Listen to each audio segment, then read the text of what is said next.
EA's live at E3 or EAplay, E3, EAplay, whatever hashtag you choose to follow, believe, or use in your everyday tweets. EAplay was a lot like a cancerous tumor.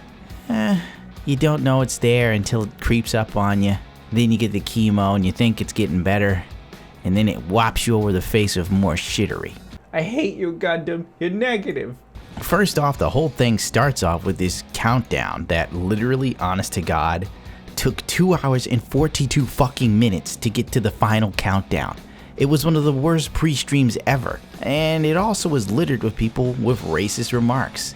Yum yum yum, give me some. It then opens up with exactly EA's cash cow, and that is the habitual Madden game. Honest to God, the cringe factor was at level 12, Captain Picard, because it was over the top. Why? It was rum dum diddly Nick Cannon and drumline in your face, and all I could think is, why? What the fuck? The whole thing seemed lame as shit.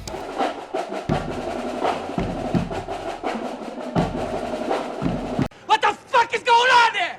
EA decided to take a different road this time around though.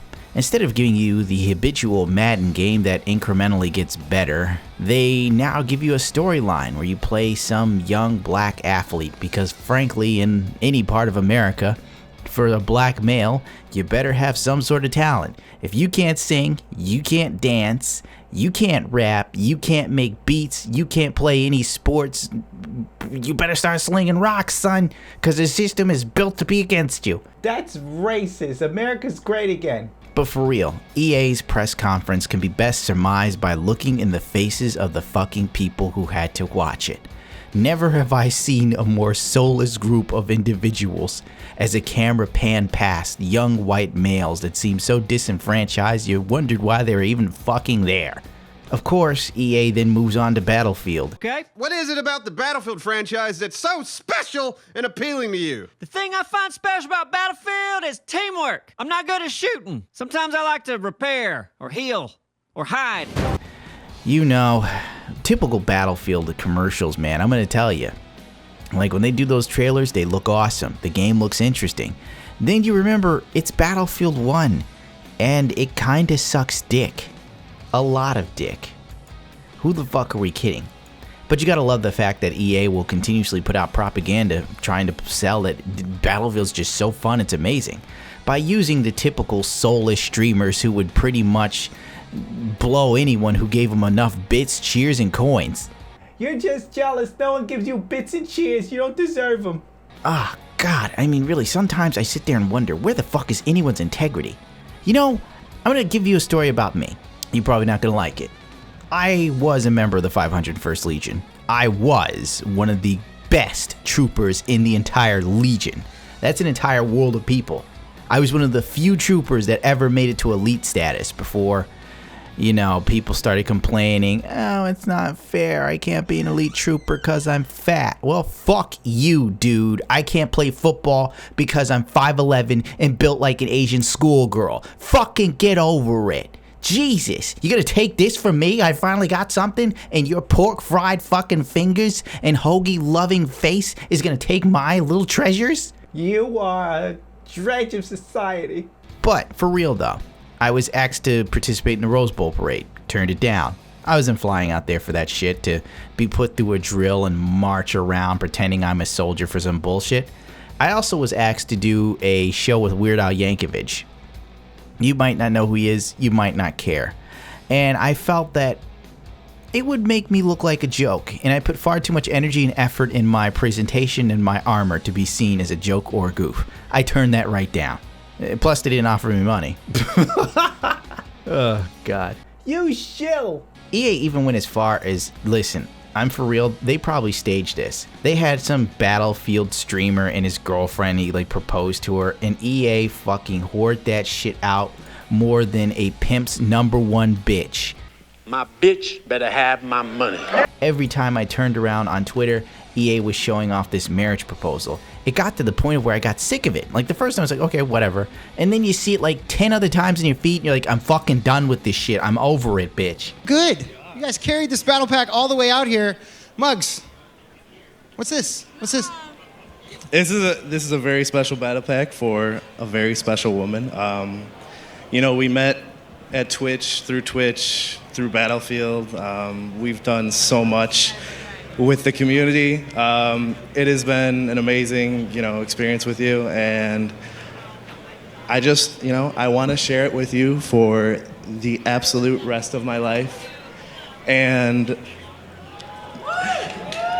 Evelyn Rains, would you marry me? Yes. Yes. Can I get 3 ooh-yahs on 3? 1, 2, 3. Hoo-yah! Hoo-yah! Hoo-yah! Hell, even people got sick of it. People had the balls to actually say something versus the whole sort of endless echo chamber of love and joy. Oh, it's so beautiful. How many times have you seen people get married? Like, for real, how many times? How many friends of yours do you know got divorced? Because I know a few. I know a few in my personal life. They're all married and got fucking divorced. It's a 60% chance it'll end in divorce. Who gives a flying fuck? Do you have to keep putting it in people's faces? Frankly, it was just EA trying to drum up more interest in their bullshit thing. Oh, our stream was so great, our EA press conference, even our favorite streamers got married. Oh my god, the positivity and love. God, I'm surprised RuPaul didn't fucking come out of nowhere and say, touch your TV screens. Now everybody say love. Now if you can't love yourself, then how you gonna love anybody else? Now drive that down to Santa Fe Boulevard or whatever the fuck RuPaul says. You know. If you watch Drag Race, if you don't, you don't know. Well, let's move on. So besides the usual BS, we had that pop up and come. Let's get back on track here. EA then continuously told us how great everything they are doing was going to be. But it's typical EA. Whenever they say something's gonna be great, I can guarantee it's probably not. They then went on to the habitual FIFA, which is a very pay-to-win sort of game. I mean, let's fucking face it. I don't care for FIFA. I said this in a live stream. The World Cup went on. I remember Poss made me watch it with her. And I hated it because there was a bunch of guys. One of them would stub their toe. They'd fall and they go, oh! Having all these problems, and people got to drag a dude off the fucking field because he stubbed his toe. I'm like, fuck this shit. I saw Mark Marquez crash a motorcycle at 200 miles per fucking hour and flip like a goddamn turnip. What, Gundam? And the dude got back on the bike the next day and won the race. If one of these soccer players fucking tumbled like that, they would have exploded into nothingness because there'd been too much pain and misery. Next, EA actually showed an interesting property, which was called A Way Out. The trailer, well, it's an EA trailer. I'm going to give it to EA and DICE or whatever. Every time they put out a trailer, it does look good. I'm going to reserve judgment for the game actually comes out. I learned my lesson from EA far too many times. Battlefield, Battlefront. But for real, it does look interesting. But my problem with this game is the simple fact that it's split screen all the time. And I guess that's awesome if, it's you and your friend on a couch. But if you're playing online, do I really need this shit to be split screen? They're like, what the fuck? It would become too distracting. For me personally, I need that screen real estate, baby. Then EA finally moved to the game everybody's waiting for. Star Wars Battlefront 2. Oh, I completely skipped the NBA game. It's another NBA game, who gives a cock? The Star Wars Battlefront 2 presentation was almost as... No, it's kind of hard. I hate saying cringeworthy, but for real. The presentation for Battlefront 1 was as cringy as the fucking drumline opening. They had the chick who plays the main character from the game come out and then try to assert herself as the leader of the Force, but it's kind of like you're in this dress that rides pretty high for you, honey, in the front. How am I supposed to look at you as a power figure when you're kind of displaying yourself in such a manner? It would have resonated more or make more sense to me personally if she came out in full armor. Then that would have said, okay, now you're portraying the character. Like, you can't fucking portray the character in high heels and all this other shit like, I'm the leader of this, blah, blah, blah. Look at my specially made dress that has one fucking accoutrement that matches the costume in the game. Yes, I noticed the detail. You can't have, you don't see drag queens come on stage and start working the runway wearing their normal clothes looking like a guy. I'm sorry, I need to feel the fantasy, mama. Anyway, they go on to talk about how great this new Battlefront 2 is gonna be. Oh, let's jerk fest. They also pretty much exposed the fact that the trailer was scripted, obviously, You know, why would you even show us that the trailer's scripted in the preview? Like, that's not cool. It doesn't make me go, oh, this is how epic it really is. No, now you just let me know even more so that this is more staged than usual. So I'm going to participate in making the trailer. It's a whole different level of fantasy. All right, recording. So 3, 2, 1. And now, on behalf of the EA Game Changers and DICE, this is the world premiere of Star Wars Battlefront 2 multiplayer gameplay. On top of that, they said they got the best players from Battlefront around the world to work on this with them, to give their 2 cents. How about you know, maybe you should have went for the people that played all the old Battlefronts and told you what to take from that instead of like going with the people that actually stuck to this dying fucking franchise in online server. Do you know how long it takes to get on a fucking match in Battlefront 1? If you actually, honest to God, try and play it, because I have, it's kind of annoying sometimes because nobody really wants to play this shit. The trailer continues on in the typical hype fest fashion of EA and DICE. They make amazing trailers. They make it seem awesome. But when you play the game, the reality sets in so fast it's not even funny. It's like picking up a girl off of fucking Instagram or Tinder. She looks great in those photos. Oh man, is she a hottie. But then you get to her house and well, she's a mess. She's like 30 pounds heavier than her photo. And you're just like, wait, what? What? And then if you don't like it, some douchebag next door goes, I've been trying to get a date with her for years and you're just throwing it away. So anyway, more talking, more bullshit. Then they do a live, real-time play of Star Wars Battlefront with great commentators like iJustine and whoever the fuck else.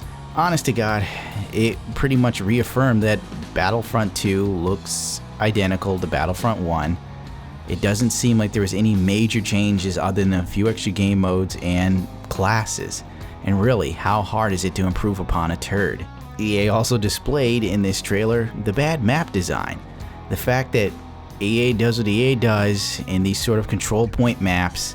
They make it so there's an enclosed area where you can only go through certain doors to try and take back a point, and all an enemy has to do is get out a Gatling gun and mow down the door and you all die. Brilliant game design. I'm so hyped. Frankly, EA succeeded in what EA does, hype. They even moved around and pulled a CD Projekt Red by saying, hey, some of this content's gonna be free. Whoop-de-fucking-do, and everybody lost their goddamn minds. It's as if EA went from being one of the banes of the gaming industry to becoming its little darling by simply saying, oh, we're gonna give you some free candy. It's got razor blades in it. And the fat kid next door was like, I love the taste of iron. At that point, I could no longer take it anymore. Oh god, Need for Speed, I forgot about that. Oh god. Oh my god. Need for Speed, Fast and the Furious, Payback, whatever the fuck you want to call it, looks like it's a hot mess. I mean, yes, the game is visually beautiful, but overall, the gameplay seems streamlined and beyond easy, to the point of where the enemy cars that you're supposed to take out ram themselves into you and take themselves out. It wasn't really enthralling or interesting. Everything seemed ludicrous. Also, the simple fact that this Ford GT was being outrun by an 18-wheeler throughout the entire map. On what planet is Ford GT slower than an 18-wheeler? The planet called EA's Shitty Writers. On top of that, you know what, I can't. I just can't. I cannot. It seemed like Need for Speed just took so many cues from Burnout Paradise and took a storyline that seemed very Fast and the Furious, mashed them together, and said, hey, this is what the kids like, right? Right? This is what they want. And frankly, I don't know. It's so casualized. It's so easy looking that it almost seems insulting. Do you know what I'm saying? Have you ever just seen a trailer for a game where you thought, God, this seems so simplified, a child could play it. And in that, what's the whole fucking point? I know there are people who have this sort of thing where they sit there and go, hey, dude, alright, some people work and have jobs. They want to just play and have a good time. Yeah, I agree with you. I'm not fucking stupid. I live that life, you cock smoker.